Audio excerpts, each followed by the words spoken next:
biežāk minētajiem vārdiem ikdienā. Nav tādas dienas, kad kāds nerunātu par naudu. Nauda ir tas virzītājs spēks, kas motivē cilvēkus, kas liek cilvēkiem neieslīgt kaut kādā tādā slinkumā, varbūt tādā apātijā, liek viņiem kustēties, saņemties, ja?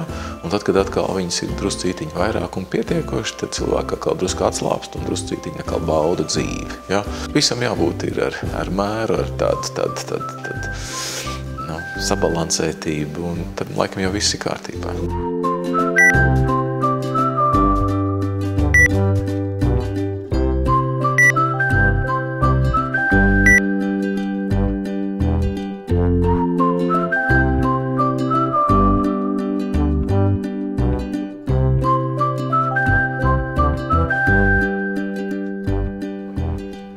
Nauda jau vienmēr vēsturē gāja spēlējas. Sākumā mēs mācījāmies naturālā saimniecība, es tev devu aitu, tu man devu kaut ko citu, kartupeļus, tajā laikā vēl nebija, bet tā. Tagad tā nauda kļūst vien globālāka, viņa te vien tālāk, jau mēs esam visā pasaulē apart te vienu lielu naudu. Izkļūt jau, tas laikam nemainīsies, jā, jūs prāt? Es domāju, ka tas ies tikai vēl vairāk un vairāk šajā te koncentrēšanās virzienā, jeb tādā unificēšanās virzienā. Un beigās pasaulē varbūt paliks kādas 5, 6, 7 naudas. Ja? Bet tā arī, protams, ir ļoti tālu nākotne, bet mēs zinām, ka gan Karību valstis, gan Latīņamerikas valstis, gan Dienvidu Austrumāzijas valstis šodien ļoti skaļi runā par to, ka viņas arī vēlētos kaut ko līdzīgu savam eiro. Ja?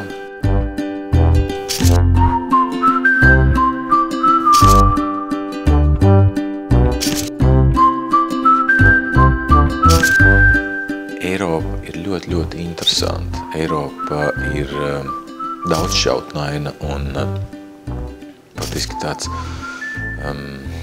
kultūras mikslis, kas tik tiešām rada ļoti daudz interesantu ceļojumu, pārdzīvojumu un pārdomu, un tur ir tiešām ko redzēt. Bet Eiropa baidās no tā, ka viena valsts kādreiz kaut ko dabūs vairāk, ka viena valsts apspēlēs otru valsts. Es domāju, tā ir tā vājā lieta, kad Eiropa vēl līdz galam neusticās viens otram, un šīs lietas, teiksim tā, pamazām tiek noņemtas no dienas kārtības. Tas, manuprāt, ir tāds Eiropas vājums. Bet eiro šī ziņā ir pagaidām vienīgais un reālais kopējais Eiropas projekts, un tāpēc mēs arī redzam, cik daudz pūļu un uzmanības tiek šim jautājumam pievērsts, lai šo vienīgo tādu trauslo ziediņu, kas ir Eiropā piedzimis, tik tiešām varētu turpināt plaucēt arī tālāk.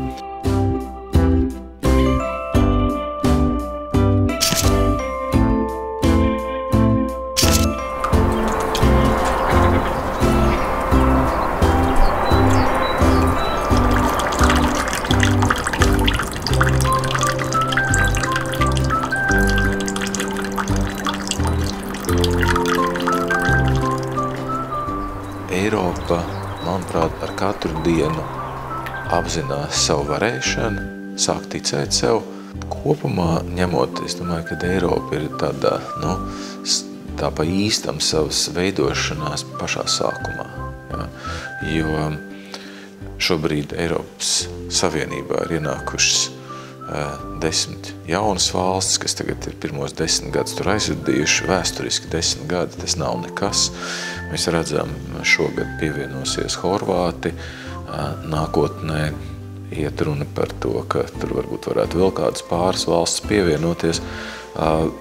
Ies gadu 10, kamēr visi sajutīsies tā kā eiropieši komfortabli, ka viņus neapdraud, ka spēles noteikumi ir līdzvērtīgi visiem, ka neviena valsts negrib dominēt un ka neviena valsts ne tikai negrib dominēt, bet arī šī dominācija kaut kur neuzpeld, un ka valstis mēģinās tā drusku izprast to situāciju, ka viņām jau ir labi, un ka viņas savā labklājībā var dalīties ar citām valstīm un neraust visu sev, un tad kopumā visai Eiropai būs labi. Un tas, protams, ir tāds varbūt šobrīd tāds ļoti, ļoti rožains un ideālistisks vērtējums, bet ikdienā tiekoties ar cilvēkiem, vismaz rodās cerība, ka pēc vieniem gadiem, varbūt 10, 20, mēs arvien biežāk dzirdēsim šādas tieši sarunas, ja? Ka nevar būt tā, ka viens dzīvo ļoti labi, ja? Un pārējie visi dzīvo, tā teikt, nabadzīgi, un mēs turpinam eksploatēt viņu lēto darba spēku, mēs turpinam eksploatēt viņu brīvo tirgu un tā tālāk. Ja? Tur notiksies tāda izlīdzināšanās, lai tomēr Eiropa kļūtu par tā teikt, kopējām mājām, par mūsu valsti. Un tāpēc es domāju, ka tas ir ļoti liels tāds visu cilvēku, kas dzīvo Eiropā, uzdevums, ja, rūpēties par to, lai tas tā notiktos.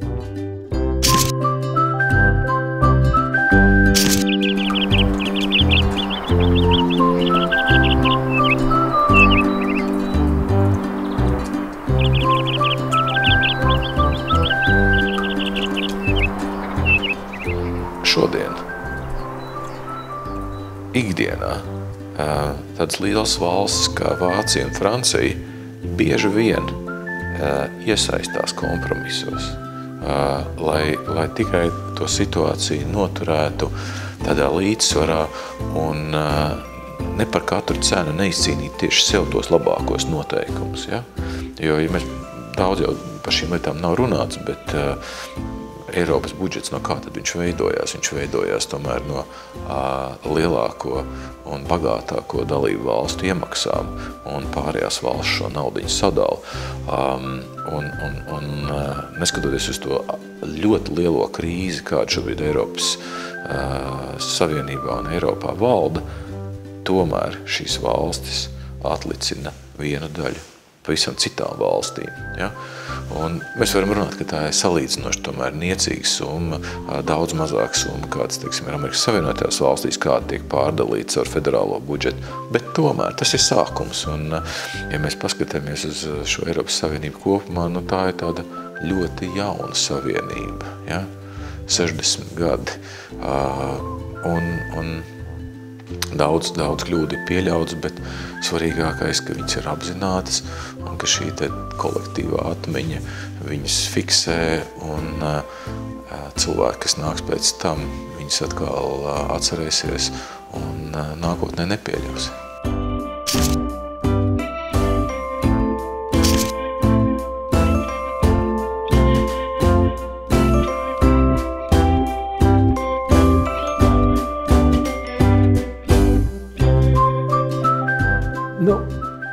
Gribēju pajautāt par, mēs jau te pieminam dažādas domas par Eiropu.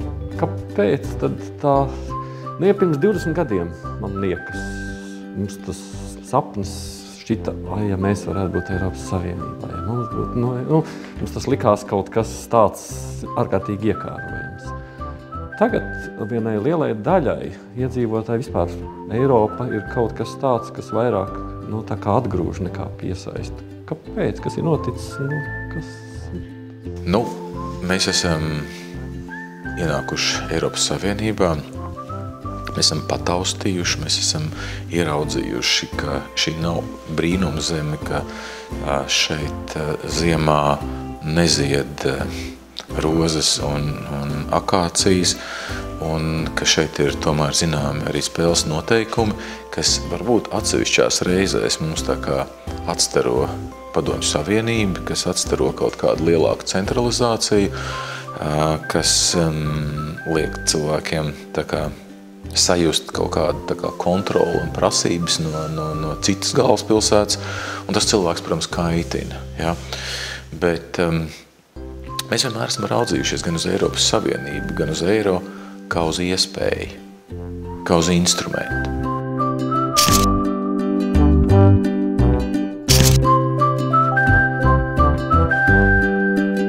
teiksim, iespēja var tikt izmantota pozitīvi, auglīgi, un tikpat labi šī iespēja var tikt palaista garām. Tāpat tās ir arī instrumenti. Ko mēs varētu, teiksim, paņemt par piemēru, kādu rokas, instrumentu, kādu zāģi vai virpu vai urbi. Burvīgs instruments var daudz ātrāk, efektīgāk, radošāk strādāt, atvieglo amatnieka darbus, bet ar viņu var arī savainoties. Ja? Un tas ir jāapzinās, ka eiro ir instruments, kas var nodrošināt lielāku labklājību, kas noņem dažādas spekulācijas par to, vai valūta būs stabila, nebūs stabila.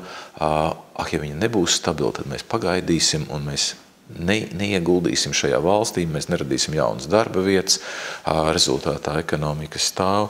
Tas, kas ir cilvēkiem visvairāk nepieciešams, šī darba vieta radīšana, nenotiek, cilvēki brauc projām.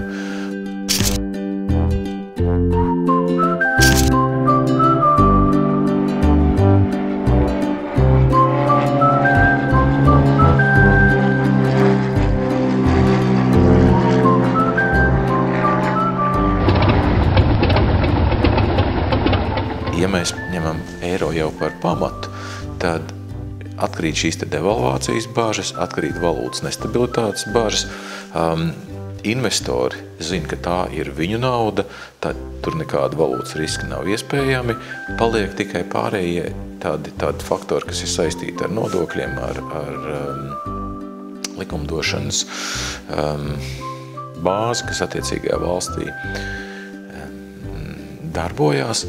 Un tas tomēr ļauj šeit ienākt jaunai naudai, rada lielāku stabilitāti.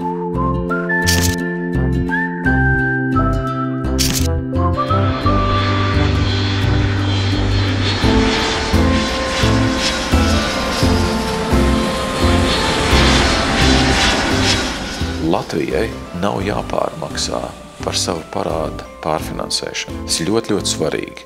Latvija krīzes laikā ir iedzīvojusies papildus parādos. Latvijas parāds ir pieaudzis aptuveni no 2 miljardiem līdz 6,5 miljardiem latu. Tā ir nauda, par kuru Latvijai ir jāmaksā procenti. Ņemot vērā, ka investori ieceno zināmu risku, kas ir saistīts ar mazas valūtas uzturēšanu, aizstāvēšanu un funkcionēšanu ikdienā, mēs pārmaksājam. Mēs pārmaksājam aptuveni starp 60 un varbūt 80 miljoniem latu gadā. Tā ir nauda, ko Latvijas budžets, ko Latvijas valdība varētu novirzīt šeit pat Latvijas tautsaimniecības attīstībai, iespējams varbūt algu palielināšanai un tā tālāk. Tāpēc es domāju, tas ir ļoti, ļoti svarīgi, ka mēs atbrīvojamies no riska, kas ir saistīts ar mazas valsts saimniekošanu.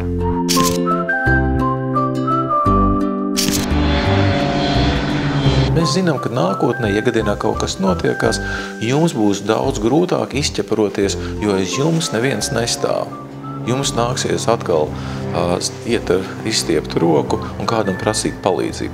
Tā vietā, lai jūs atrastos uz lielā kuģa, ja būtu šajā Premjeru līgas klubā, kas jau, teiksim, bauda citu valstu atzinību, uzticību, ja mēs varam arī lietot to vārdu, ir saņemt tādu kvalitātes zīmi un kvalificējās arī aizdevumam grūtos laikos. Un aizdevumam ļoti rāmi, mierīgi, bez kaut kādiem satricinājumiem automātiski kvalificējās.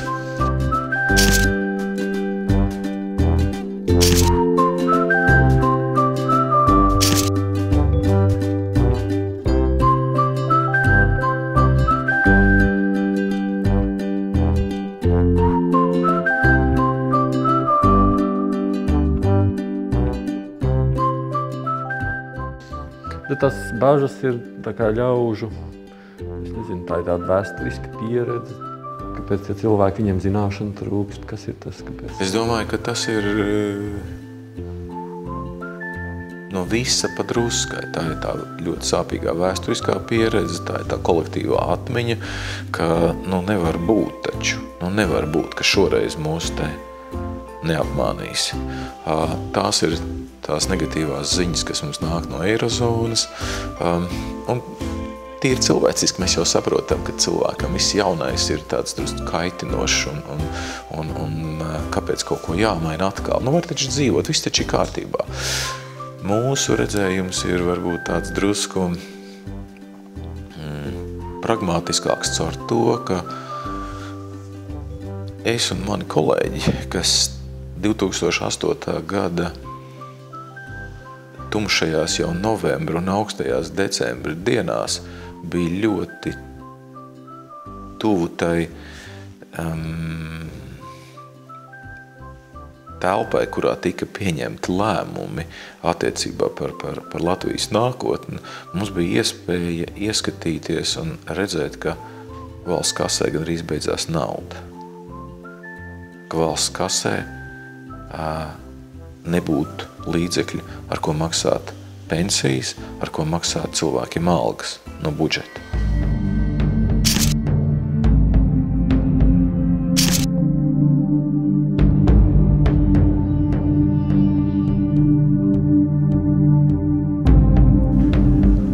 Un tā ir tā drāma, jeb trauma, kas, domājot par nākotni, mūs spēcina tajā pārliecībā, ka mēs to negribam vairs piedzīvot. Ja? Ka neskatoties uz to, ka arī rītā viss būs kārtībā, varbūt arī parīt viss būs kārtībā, bet ņemot vērā kaut vai teorētiski pastāv tāda iespēja, ka pēc 7 gadiem varbūt atkal mēs būsim tādā situācijā, tad labāk nē. Ja?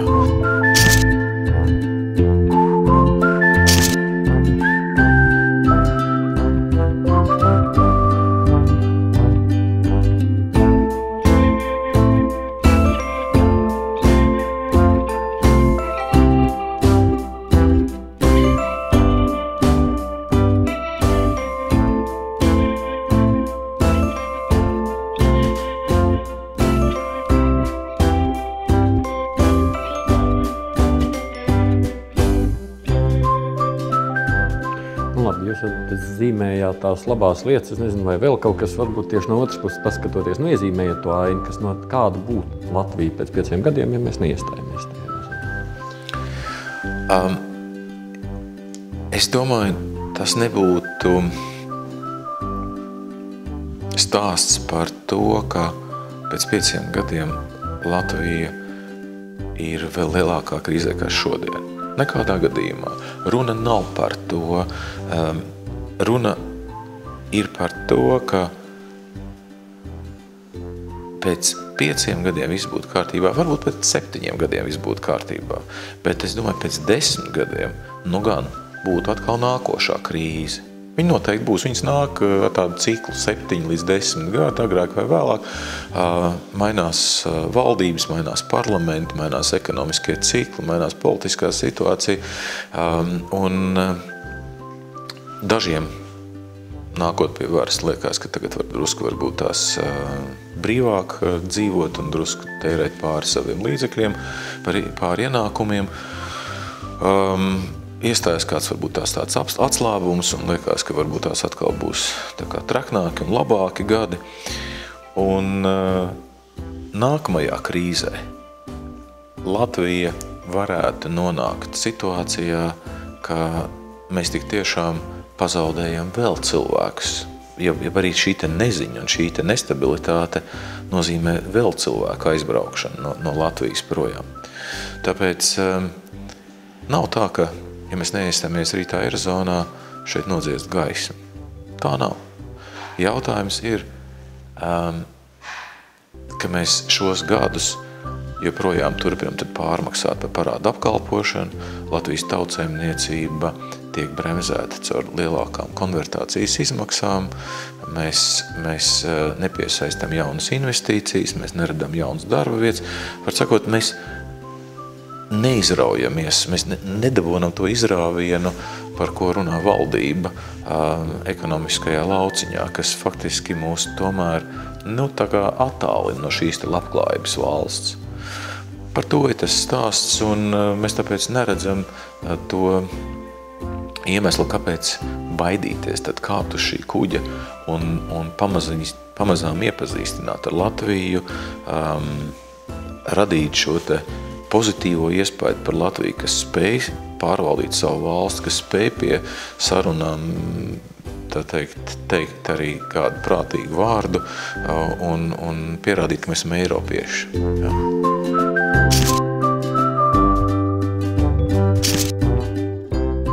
Te jau tika pieminēts, ir dažādas vērtības Eiropai, vai ne? Un viena no tām ir brīvība. Un var jau būt, ka tas ir zināmā mērā absurds, bet iestājoties Eiropas Savienībā vai Eirozonā, mums šķiet, ka mēs tieši to brīvību zaudējam tagad. Tad kas tad ir brīvība? Brīvība ir būt neatkarīgiem no visiem, vai tomēr brīvība ir, es nezinu, būt kāda komandā? Redziet, manuprāt, 20. gadsimts, īpaši 21. gadsimts rāda, ka tas ar katru dienu kļūst tāds relatīvs jēdziens.